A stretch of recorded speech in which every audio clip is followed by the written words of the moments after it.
গরুর মাংসের তুলনায় খাসির মাংসটা একটু কমই খাওয়া হয়, আর খাসির মাংসের স্পেশাল রেসিপি করাটাই আমি মনে করি উচিত। আসসালামু আলাইকুম, welcome back to my channel salt and paper. আমি 8 পিসের মতো মিডিয়াম কাট খাসির মাংস নিয়েছি, আর সাথে নিচ্ছি মুগ ডাল। ঠিকই ধরেছেন, মুগ ডাল দিয়ে আমি খাসির মাংস রান্না করছি। যাই হোক, মুগ ডালটা আমি খুব ভালো মতো ভেজে নিব একটা সুঘ্রাণ আসা পর্যন্ত। মিডিয়াম আছে আমি ভাজছি। এখন ভাজা শেষে আমি দিয়ে দিচ্ছি সামান্য ঠান্ডা পানি। এটাকে একটা সাইডে ভিজিয়ে রাখার জন্য রেখে দিলাম। এখন কড়াইতে তেল দিয়ে ফোড়নের জন্য ব্যবহার করছি তেজপাতা, শুকনো মরিচ, লবঙ্গ, 2টা এলাচ, 2টা দারচিনি, আস্ত জিরা। আস্ত জিরাটা দেওয়ার চেষ্টা করবেন। এটাকে ভালো মতো ভাজার পরে একটা ফ্লেভার অন্যরকম আসে। এখন দিয়ে দিচ্ছি একটা মিডিয়াম সাইজের পেঁয়াজ মিহি করে কুচি করে। এটাকে ভালো মতো ব্রাউন কালার করে আমি ভেজে নিব।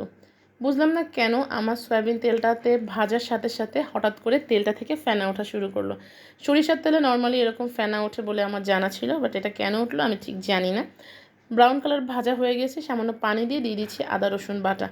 এটা আমি আমার স্বাদ মতো বা পরিমাণ মতো দিচ্ছি, যেহেতু আমার মাংসের পরিমাণটা এখানে অল্প, আমি অল্প একটু দিয়ে করে দেখাচ্ছি। দিয়ে দিচ্ছি স্বাদ মতো লবণ, হলুদের গুঁড়া, দিয়ে দিচ্ছি শুকনো মরিচের গুঁড়া, এবার দিচ্ছি এলাচ আর দারচিনির গুঁড়া। আপনারা চাইলে বাজারে কিনতে পাওয়া যায় অনেক রকমের গরম মশলা আছে, যেগুলোর মধ্যে জয়ত্রী, জয়ফল গুঁড়া দেওয়া থাকে, সেগুলো ব্যবহার করতে পারেন। খাসির মাংস থেকে একটা স্মেল আসে, তাই জন্য আমি এলাচ ও দারচিনি গুঁড়াটা দিচ্ছি। আপনারা চাইলে বিভিন্ন রকম মশলা দিয়ে মিক্সড করা গরম মশলাটাও ব্যবহার করতে পারেন। কষানোর একটা পর্যায়ে তেল উঠে গেলে আমি দিয়ে দিলাম মাংসগুলোকে খুব ভালো মতো সময় নিয়ে আমি কষিয়ে নেব। কষিয়ে নিলে একটা পর্যায়ে দেখবেন খাসির মাংস থেকে খুব সুন্দর একটা স্মেল আসতেছে। খাসির মাংস থেকে একটু স্মেলটা যখনই সুন্দর আসবে, তখনই এটাকে পানি দিয়ে সিদ্ধ করতে দিতে হবে। আমি কষানোর একটা পর্যায়ে অল্প একটু পানি দিয়েছি, কারণ আমি খাসির মাংসটা ধুয়ে ভালো মতো পানিটা ঝরিয়ে রেখে দিয়েছিলাম, যার জন্য মাংসে কোনো পানি ছিল না, তাই মাংস থেকে কোনো পানি ছাড়ছিল না। যাই হোক, পানি দিয়ে ভালো মতো কষিয়ে নিলাম। এবারে কষানোর শেষে আমি 15 মিনিট ধরে এটাকে সিদ্ধ করার জন্য পানি দিয়েছি। আমি এটা ডাইরেক্ট চুলাতে করছি, আপনারা চাইলে প্রেশার কুকারে করে সময়টা কমের মধ্যেও করতে পারেন। এর মাঝখানে আমি ঢাকনা খুলে একটু ওপর নিচ করে নেড়ে দিচ্ছি, কারণ যাতে নিচে লেগে না যায় বা মাংসের মশলাটা পুড়ে না যায়। এই তো এভাবে করে ভালো মতো নেড়ে চেড়ে সিদ্ধ করে নিতে হবে।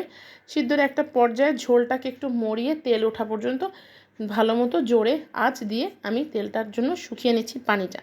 ভালো মতো পানিটা শুকিয়ে যখন তেল উঠে যাবে, এর মধ্যে দিয়ে দিতে হবে সেই ধুয়ে পানি ঝরিয়ে রাখা মসুরের ডালটা। এখন এটাকে দিয়ে 2-3 মিনিটের মতো কষিয়ে অল্প পানি দিব, ডালটা যাতে ভেঙে না যায় আর গলে না যায়। ডালগুলো কিন্তু ঝরঝরাই থাকবে। এটা না রুটি পরোটা দিয়ে খেতেও যেরকম ভালো লাগে, পোলাও বা সাদা ভাত দিয়েও সেই রকম লাগে। আমি কিন্তু অল্প পরিমাণ পানি দিয়েছি। এখন এটাকে সিদ্ধ হওয়ার জন্য রেখে দেব। বেশি সময় লাগবে না, একেবারেই শেষ পর্যায়ে।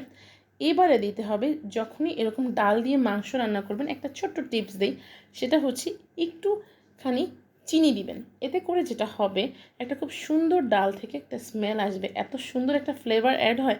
এটা আমার আম্মার একটা রেসিপির সিক্রেট আপনাদের সাথে শেয়ার করলাম। আশা করি সবাই আমার এই রেসিপিটা একবার হলেও ট্রাই করবেন। আল্লাহ হাফেজ, ভালো থাকবেন সবাই।